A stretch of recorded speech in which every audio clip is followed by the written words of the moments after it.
This is KUGAN CASSIUS for IFL TV. We're at the City Hall in Hull here for the press conference for Eye of the Tigers. With me I have promoter Eddie Hearn. Alright? What? I still can't get my head around IFL TV. Why? What confuses you about the letters? Because I see you as iFilm London. You can see this as iFilm London, but for legal I like purposes... the way you do your interviews now. I was watching some of your ones from yesterday. Welcome to IFL TV. Don't know if you know formally iFilm London. Yeah, like the artist formerly known as Prince. Yeah. Nothing like that really. But we're in Hull today for the press conference. pre-press conference. This is before the press conference hasn't started yet. So if it goes off between Towers and Brown, which I'm hoping it does, then we'll have to add on a bit after. Well, we had a few ideas on the way up, didn't we? Yeah. You said you wanted me to do something different in the press conference today. So I don't quite know what I'm going to do, but we were talking about maybe running it as Borat. That was one of the ideas, wasn't it? How would it go? Sort of just. I'm not going to do that. But, the other idea was to get... Because, as you know, KUGAN, on this show on Saturday, I only have one fighter on the bill. Luke Campbell. Yeah. He who doesn't work with other promoters only has one fighter on this bill. So I might just, play up a little bit in this presser. Do you not think it's a little bit weird that you've actually just got, from 8 fights, you've one fighter? That's 16 available fighters. One of them's yours. Yeah, not weird, but a little unusual. Obviously, with the Kell Brook fight last week and the Carl Froch fight coming up, all our fighters are on that bill. But in Hull, you're right, Goodall.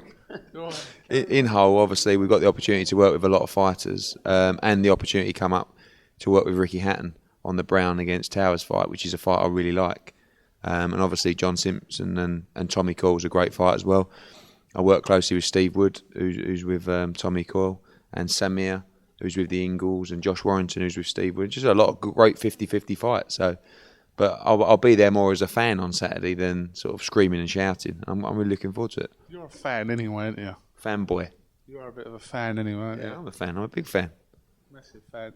No, I just thought it was a good idea if you just addressed the press conference a little bit differently. Like how? So just come and just say, do your normal little bit, hello, welcome everybody. What's up, motherfuckers? What's up, bitches? Yo, motherfucker. And just everyone will be like, oh, this is a bit different. Yeah, I might do. Probably not. So like, I can be a little bit more sort of conniving in this press conference. I can try and egg each other up a little bit. I might try that. Like Towers against Brown, to my left, Richard Towers, to my right, Big Daddy Brown. Before we start, Lucas, I have to tell you what Richard's been saying about your mother to me earlier on. All that kind of stuff, schoolboy stuff. What he's been saying about Australians in general. Yeah, the mother was probably going to get him a little bit more rattled, but I don't know. Careful. I think Mr. Brown watches our IFL TV. That was just an example, Lucas. That was just an example. Sorry about the cough. It's all right. It's all you can hear on your interviews these days. I've got a cough. Too many nights out. Yeah, it is too many nights out. Can you just see who that is? Yeah. Who is it, Ed? It's yours. Just flip. Who it is. No, because that's. It's your solicitor says you had another legal letter. I think that says Hannah or Liz. Oh, was that a ring card girl? You're such a playboy. Go on. Sorry, Han. We'll text you later, babe. Right, first things first. Let's talk about the issues involving yourself and your company this week.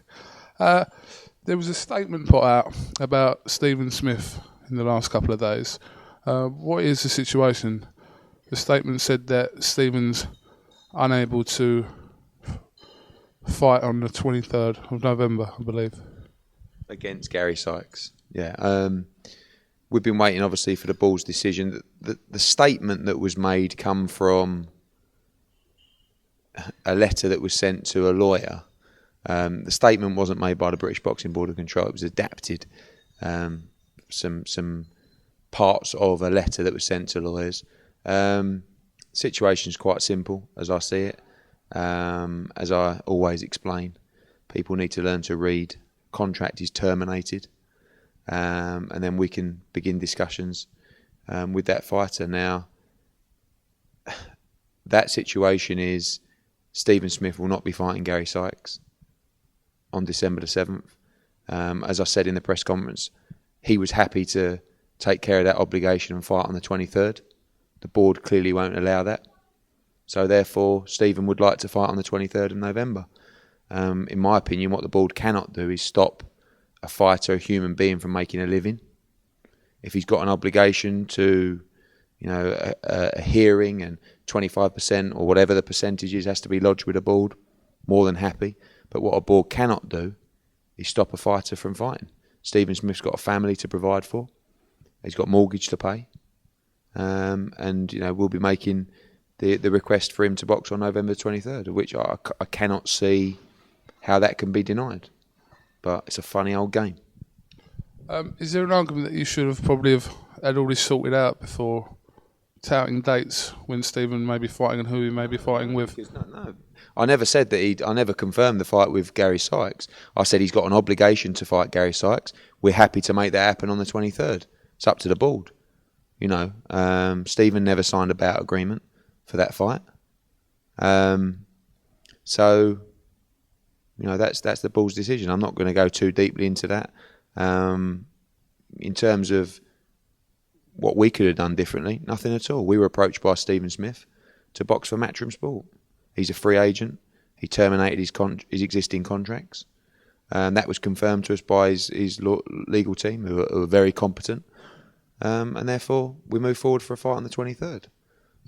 Again, it's completely unreasonable of anyone to try and stand in the way of a complete restraint of trade, to not let a fighter earn his living. Clearly, the Sykes fight won't be happening, but we've got some interesting announcements, and I think there'll be some conversations moving forward to today. Just finally on this, in your opinion, do you think that Stephen Smith may have to honour his date, which was originally for December the 7th? No, that won't be happening. No, I mean he's made his position clear to the board in terms of how he feels, and he won't be boxing on December the 7th. So he's got to do what he's got to do, and our job is to move forward with Stephen and look at all kinds of different directions. And he'd like to fight on November 23rd. We'd like him to fight on November 23rd. Can't see how that can possibly be denied. But as I said, it's a funny old game. Okay. Moving on. The show this Saturday. Obviously doing a lot of work with Ricky Hatton relating to Towers and Brown. Luke Campbell headlines the show against Lee Connolly. Looked awesome in his first two fights. Hoping for him to continue that this week. Definitely to continue that. Every word, really. Yeah. Luke Campbell, in my opinion, is someone very, very special. I watched him spar last night, and he's just improving. And people worry, but they weren't sure how he'd transfer to the pros. And actually, I was one of them. I knew how good he was as an amateur, but I didn't expect him to come out like this, punching so hard, being so strong as a lightweight. He operated as a bantamweight in the amateurs, but he's meticulous in what he does in his preparations. And I know it's a big call with someone for two fights, but I can't see Luke Campbell being anything else but a world champion within 3 years. The rate that we're going to have to move him along at. Don't forget, he's beating kids now like Andy Harris, Neil Hepper, and this kid, Lee Connolly. They're decent level fighters. Hepper was 5-2. Harris just won a Masters title, but it's not even going a minute. Do you know what I mean? And Connolly's a really good pressure fighter. I felt that he beat Paul Appleby in Scotland. It was a really close fight, and he's going to come to win. But I just feel that Campbell is someone very, very special, and he's almost ready to be. If a fight come up with, say, him and Martin Geffin in a fight or so's time for the British title, I couldn't see him losing that fight. He's that good. But sometimes you just have to. You got to do it right. It's the same with Anthony Joshua. everyone can get carried away. Like some of the tweets I've been getting, when are you going to give him a proper fight? Put him in with Tyson Fury. Put him in with Chisora. He's had 2 fights, you know. But I think particularly with those 2 boys, and of course Callum, and, you know, got a lot of young prospects. I just feel that we've got such a golden chance for the future of British boxing, and we can't mess it up, because one loss, I know it's never the end of the world, but it derails the dream. Okay. You were going to do a press conference today, tomorrow, third time lucky, for your London show on the 14th. You're not doing that now because you're unavailable, I think. Well, no, Sky want us. I mean, they're filming. The gloves are off. The middleweights, Macklin, Murray, I think Andy Lee, Darren Barker. It's going to be really exciting. And then Frotch and Groves are at Sky all day doing promo. They're live on ringside in the studio tomorrow. So unfortunately, we've got to change the press conference to Monday. But we will still be making an announcement tomorrow via a press release, which I'm hoping that we can confirm in the next few hours and then get out tomorrow afternoon. So there'll be an announcement, and that press conference will now be on Monday for the big show on December the 14th. Tank. Who's Tank? Can I answer it? Oh, it's a bit serious, isn't it? Can't answer that one. Not many people phone their dealers before midday. What are you trying to say? All right, so okay, he doesn't really. Go on. Should we talk about your past? Give a monkeys. You would give a monkeys though, wouldn't you? Yeah. You would do. People knew you used to knock about with back in the day. I don't know. Yeah. You going to expand or? No, it's all right. It's not really for the camera, but as you was trying to insinuate something that... Who's Tank? Looks a bit dodgy to me. Tank. Thomas. Go on, crack on. What are we talking about? 14th. Are you calling your show Seasons Beatings? No, I was going to call the show Seasons Beatings, but I just think it's a bit close to the mark. Do you know what I mean? I'm not sure it's carrying the respect for the sport. It's a bit cheesy and it's a bit naff. Jingle Bell Brawl. It's even worse. I don't think it's going to... What, is it just going to be Christmas Cracker 2, yeah? Yeah. Christmas Cracker. The worst thing is that the photographer brought a cracker with him and told Darren Barker and Lee Purdy, do you remember, Lowell, can you just pull that cracker? And they were standing there like that with a cracker. No, it won't be Christmas Cracker 2. But the people that suggested it think that you're going to... And they're saying I need to give them credit, so I'm sorry. They want tickets. Yeah, it's not Seasons Beatings. I don't think it's right. Kell Brook from the weekend, obviously sensational. 4th round KO job of Senchenko. What have you done then since Saturday up until now? What have I done? Yeah, like, what's happening with it? Like, nothing. I mean, I've spoke to Richard Schaefer yesterday. I've expressed our interest to fight Broner and to fight Khan. In my opinion, Khan will probably fight Mayweather, and Broner's fighting in December. So, you know, it's something that I've discussed a few times with Richard Schaefer. We're mandatory to fight the winner of Alexander against Porter, and those letters will go out on December the 18th. So my gut feeling is that we'll fight the winner of that fight, and I'd like to try and bring that fight to the UK. We couldn't do it first time round, but I believe Kell is bigger now than he was after he beat Saldivia. Everyone's talking about him. And we've had approaches as well from Sheffield United's new owners to try and do something there with the fight. So if we can get the support, we can bring in the money to either make them a great offer. I mean, you know, the original offers last year were in excess of 7 figures. But we are in a position with a 75-25 split. It's not easy. But I'm hoping that we can try and bring the Alexander fight to the UK. do you know when you mentioned Broner and getting him over here, like, it sounds mental. It sounds like an impossible task of actually getting Adrian Broner to come here to fight Kell Brook. Yeah. If you think about it, right, it's actually quite straightforward. It's a pay-per-view fight, right? Sorry, but it is, right? If you, say, run the fight at 1 in the morning, 1:30 in the morning, something like that, and you've got your US licence fee, from Showtime, who's his broadcaster. In America, there is zero gate. I was there when Broner fought Reese.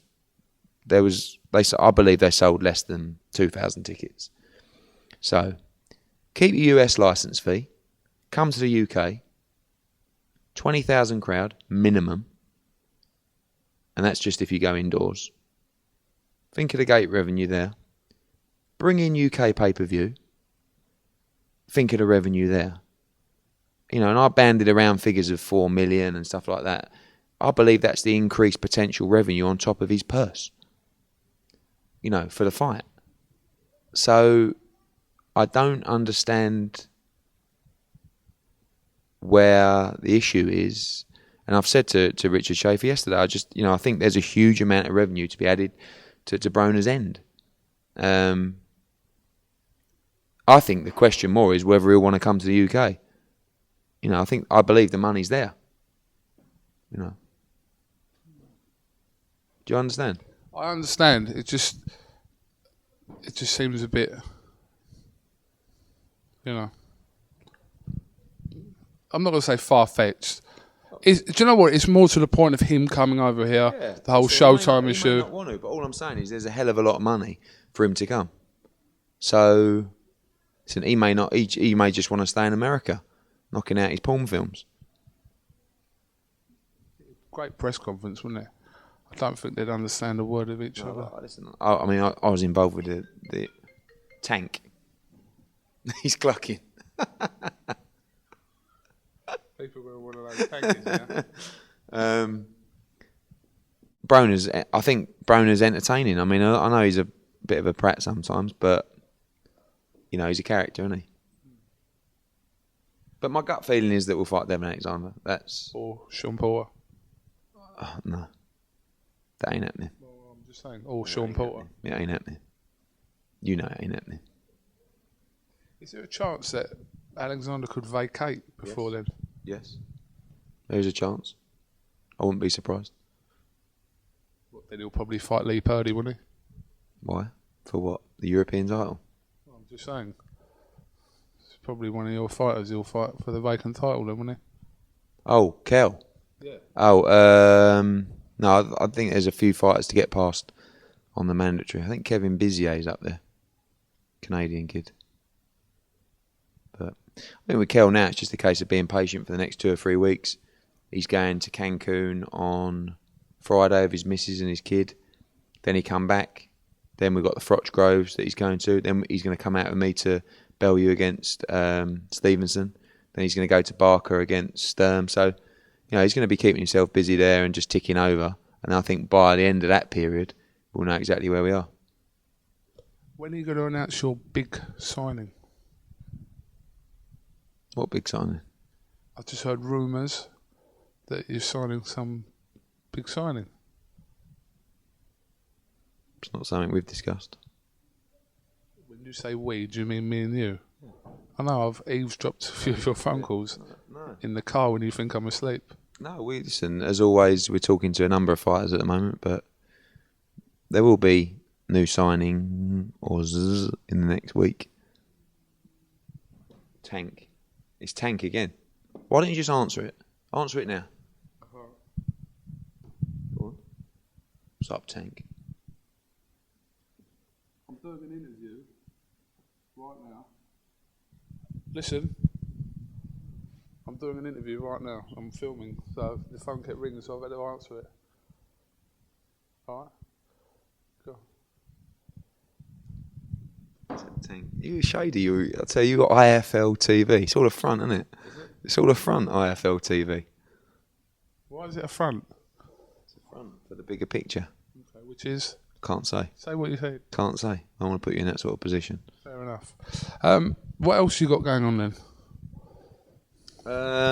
Well, we get Saturday out the way. Coyle against Simpson. Really good fight.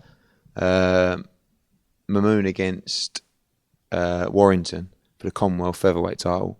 Pure 50-50. I haven't got a clue who's going to win that. And Brown against Towers. Probably got to go with Towers. But he's been very inactive. But I think he's done a lot of sparred many rounds with David Haye, and I think he's going to win that one. What about you? Can't say. Okay.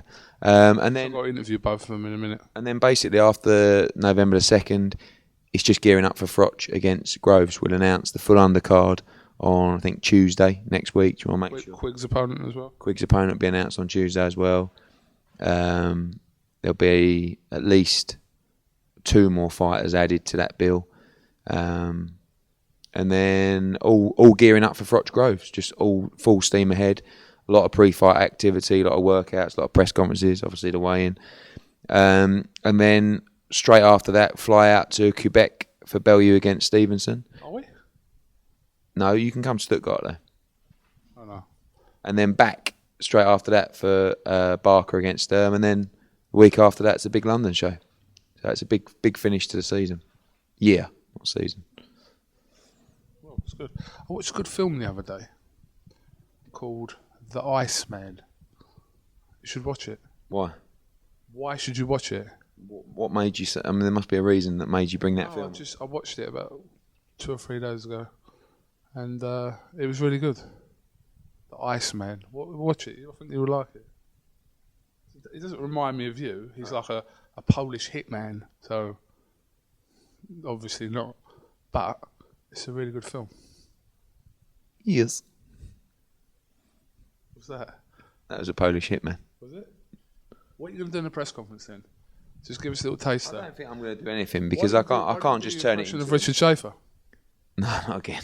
I've done it. I don't think... Apparently, you told me Asif Valley said he didn't like that. Well, I don't know if Asif Valley was joking, messing about, but Asif Valley said that the Big Shave saw it and the Big Shave wasn't amused. I'm sorry, but he's a great card. No, I'm just going to be a little bit... I don't know. Just relax today. It's not... I want to get people talking. It's difficult at press conference, isn't it? Because these fighters, I mean, outside of the heavyweights, they're all making weight. They don't really want to be chatting away to a room full of strangers. So sometimes you have to get them to open up. And that might be by me asking questions during the press conference. But I don't want to be like, just be seen to be like a quiz master. Well, I don't know where it stopped, but we'll just have to carry on. But I will do one day. Probably a low-key one. Probably not Froch and Groves. Oh, really? Because that was the one I was going to suggest. Was it? Yeah. No, I'm not ready for Froch and Groves. What are you ready for? I think maybe some of your fighters you don't really give a fuck about. One of them ones. What's IFL's plans? I told you about Matchroom's plans. What are your plans over the next... Our plans are to earn money. Simple. Plain and simple. How's that going for you? Same as it was this time last year. Really? No, you must be having a few more quid out the old YouTube adverts. Not really. Don't forget I've got to split it with fucking Elder, haven't I? The Iron Horse, was it? The Iron. The Iron. Do you know what? Can I just ask you something? Yeah. This is interesting, actually. Somebody tweeted me the other day and said, I'll bet you're happy that Orlando Cruz lost, so you'll never have to interview him. And I was like, I just didn't respond to it. I was like, it was insinuating that I wouldn't interview him because he's come out of the closet, shall we say. But why would that bother me? I've no idea. You tell me. No, I just thought it was a bit weird. Someone's like, he fought for a world title the other, didn't he? Yeah. And he lost, and someone tweeted me straight after going, oh, I bet you're glad that he lost. Do you know what I mean? I was like, I don't really care about things like that. Can't really help you with that one, mate. No, I'm just saying. Bit of a random one. No, I'm just... Someone tweeted me. It's like, you know. But Helder's not an iron anyway. I saw, what's this accusations about him trying to sell the mini documentary on us? Oh, yeah, I know. Well, no one told me about that. Where's my cut? Yeah, we did try and stitch you up. Yeah. Before I even knew you. Yeah, what happened was Sky got in touch with us and said, you're filming like a documentary on Eddie Hearn with like on your camera phone. We want to buy that footage, but don't tell Eddie Hearn. No, of course we fucking didn't. I was getting quite excited. No, listen, yeah, just to clear that up, I'm not going to mention any names, but yeah, he was being something. I was reading the Twitter timeline. Can you just confirm that well, you can't really, can you? Because I didn't know. I wouldn't be surprised. But it's on YouTube. Trying to make dough out of me. Yeah, but it's on YouTube, so it's like available to whoever has internet and a computer. But would that have upset you? No, not really. As long as I would have been on in action. I mean, they got that Channel 4 thing that might be coming out soon. Yeah, I think they ripped that idea of us. So if anything, we're owed money. No, it went on YouTube. That's where it stayed. Do you remember me ringing you up and asking you whether we could try and do something with it? Do you remember that? Yeah, I said no. You said no. That was the end of the story. Yeah. So that was that. So I don't know where where things coming from. Well, I think people are turning up now. So what does that mean? We're gonna end this shit. Right. Do you want to do one of your? It's difficult because I'm a bit low key at the moment because we haven't had the presser. So I need to be firing. Do you want to just try and say a few words? Okay, maybe just one or two. After the sensational show at the Sheffield Arena last week where Kell Brook moved even closer to securing that world title dream, Anthony Joshua looked devastating in a second round KO and Brian Rose spectacularly beat Javier Massera to challenge for the WBO light middleweight title. Give me 1 second. Callum Smith looked sensational again. This Saturday we're in Hull. November the 2nd at the Hull Arena. Luke Campbell, the Golden Boy, is back in a real tough fight against Lee Connolly. And 3 cracking 50-50 bouts on the undercard. Samir Mamoon against Josh Warrington for Lee Selby's vacated Commonwealth featherweight title. Tommy Coyle back in action after that devastating KO loss to Derry Matthews, back in action against John Simpson. And what a great heavyweight matchup. Delighted to be working with Ricky Hatton on Richard Towers against Lucas Big Daddy Brown. Don't miss the action, as always, live and exclusive on Sky Sports HD. And then after that, we're across to America for the absolute brutal Gennady Golovkin against Curtis Stevens for the WBA middleweight championship. Over and out. Speak to you soon. We could have just done that and then finished the interview. Yeah. This is KUGAN CASSIUS for IFL TV with Eddie Hearn here in Hull. Thank you very much.